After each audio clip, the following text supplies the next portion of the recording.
একদিন মাটির ভেতরে হবে ঘর, যেমন আমার কেন বান্ধ দালান ঘর, যেমন আমার কেন বান্ধ দালান ঘর। প্রাণ পাখি উড়ে যাবে পিঞ্জর ছেড়ে, ধরা ধাবে সবই রবে, তুমি যাবে চলে। প্রাণ পাখি উড়ে যাবে পিঞ্জর ছেড়ে, ধরা ধাবে সবই রবে, তুমি যাবে চলে। বন্ধু বান্ধব যত মাতা পিতা তারা সুত, বন্ধু বান্ধব যত মাতা পিতা তারা সুত, সকলে ভাবে তোমার পর, যেমন আমার কেন বান্ধ দালান ঘর, যেমন আমার কেন বান্ধ দালান ঘর।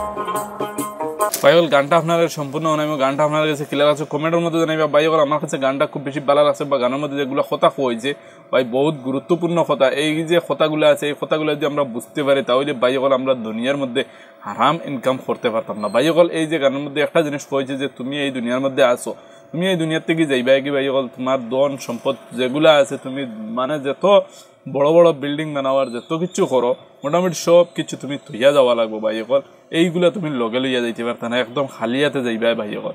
এর লাগে ভাইগল আমরা দুনিয়ার মধ্যে ইনকাম করতাম, টাকা ইনকাম করার প্রয়োজন আছে, তবে অতটুক মানে ইনকাম করার প্রয়োজন নাই যে আমার 7 জন্মেও যদি আইয়া খাইয়া যান তাও শেষ করতে পারতাম না। এটা মানে একটা মানুষের মেন্টালিটি হয়ে গেছে।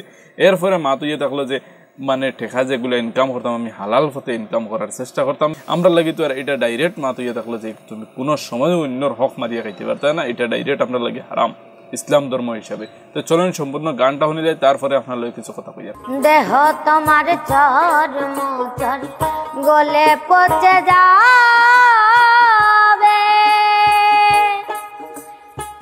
শিরার উপশিরা গুলি ছিন্ন ভিন্ন হবে, মন্দু মেরু দণ্ড সবই হবে খণ্ড খণ্ড, মন্দু মেরু দণ্ড সবই হবে খণ্ড খণ্ড, পরে রবে মাটি রয়ু পর, যেমন আমার কেন বান্ধ দালান ঘর, যেমন আমার কেন বান্ধ দালান ঘর।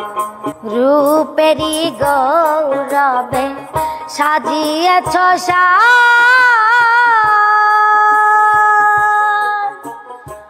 সোনা দানা কত কি আর রাজকী পোশাক, যেদিন প্রাণ চলে যাবে সবই পরে রবে, প্রাণ চলে যাবে সবই পরে রবে, গায়ে দেবে মা কিনো শান, যেমন আমার কেন বান্ধ দালান ঘর। ভাইগল গানটা আপনার কাছে ক্লিয়ার আছে কমেন্টের মধ্যে জানাইবা। ভাইগল এই গানের মধ্যে যেগুলো কথা হয়েছে এই কথাগুলোর উপরে আপনার মতামত আপনার কমেন্টের মধ্যে জানাইবা। ভাইগল আমরা দুনিয়া থেকে যাওয়ার পরে আমরা মানে মাথা শরীর বা যেগুলো আছে আমার মেরুদণ্ড রোগ যেগুলো আছে যত শরীরের অঙ্গ আছে সবগুলো ভাই ছিন্ন বিচ্ছিন্ন হয়ে যাব গিয়া ভাই হয়ে একদিন করে মধ্যে। ভাইগল এই যে আমার দেহটা আছে এটা লইয়া আমি কিতা গৌরব করতাম ভাইগল, আমি কিতা এই দুনিয়ার মধ্যে টেকা ইনকাম করিয়া মোটামুটি বেশি বেশি সম্পত্তি জমাইয়া তুইতাম ভাই, যাইতে তো আর কিছু লইয়া যাইতে পারতাম না। এর লাগে ভাইগল যেগুলো আমরা জমাইতাম হালাল পথে জমানোর চেষ্টা করতাম, হালাল জমানোর চেষ্টা করতাম, যাতে ভাইগল আমরা সেই পরকালে গিয়ালে জবাব দেওয়া না লাগে যে আমি এইগুলো টেকা দিয়ে কিতা করছি খান থেকে আনছি। ভাইগল আজকুর গানটা যদি আপনার কাছে ভালো লাগিয়ে থাকে বা গানটা যদি আপনার কাছে মানে এখন পর্যন্ত আপনি লাইক করছেন না গানটা, তাহলে ভিডিওটা আপনি একটা লাইক করে ভিডিওটা আপনি একটা শেয়ার মারবা, কারণ এই গানটা আমার কাছে অত্যন্ত ভালো লাগছে। তবে একটা জিনিস কইতাম সেই ভাইগল যে আল্লাহ পাক রব্বুল আলামিন সবসময় আমরা হালাল পথের উপরে রাখতা আর হালাল পথের উপরে চলার তৌফিক দিতা। আল্লাহুম্মা আমিন। আপনারা তাহলে আমিন লিখবে। আসসালামু আলাইকুম।